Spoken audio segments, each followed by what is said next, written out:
Cyclone Mandous ఆగ్నేయ బంగాళాఖాతంలో ఏర్పడిన మ్యాండోస్ తుఫాను కారణంగా తీరం వెంబడి గంటకు 85 కిలోమీటర్ల వేగంతో గాలులు వీస్తాయని భారత వాతావరణ శాఖ తెలిపింది.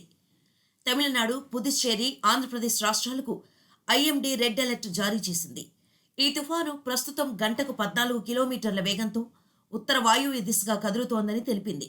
ఉత్తర తమిళనాడు, పుదుచ్చేరి మధ్య శ్రీలంకలోని ట్రింకోమలికి ఉత్తరంగా 350 కిలోమీటర్లు, జపాన్కు తూర్పు ఆగ్నేయంగా 250 కిలోమీటర్ల దూరం, మహాబలిపురానికి 130 కిలోమీటర్ల దూరంలో, చెన్నైకి 170 కిలోమీటర్ల దూరంలో కేంద్రీకృతమైందని పేర్కొంది. గడిచిన 6 గంటల్లో వాయువ్య దిశగా గంటకు 14 కిలోమీటర్ల వేగంతో కదులుతున్న మ్యాండోస్ శుక్రవారం అర్ధరాత్రి నుంచి శనివారం తెల్లవారుజాములోపు పుదుచ్చేరి, శ్రీహరికోట మధ్య మహాబలిపురం సమీపంలో తీరం దాటే అవకాశం ఉందని వెల్లడించింది.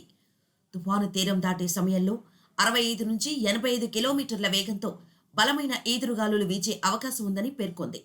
దీని ప్రభావంతో తమిళనాడు, పుదుచ్చేరిలతో పాటు దక్షిణ కోస్తాంధ్రలోని ప్రకాశం, శ్రీపొట్టి శ్రీరాములు, నెల్లూరు, తిరుపతి జిల్లాల్లో అక్కడక్కడ భారీ నుంచి అతి భారీ వర్షాలు, చిత్తూరు, అన్నమయ్య, వైఎస్ఆర్ కడప జిల్లాల్లో అక్కడక్కడ భారీ వర్షాలు కురిసే అవకాశం ఉందని ఐఎండీ తెలిపింది.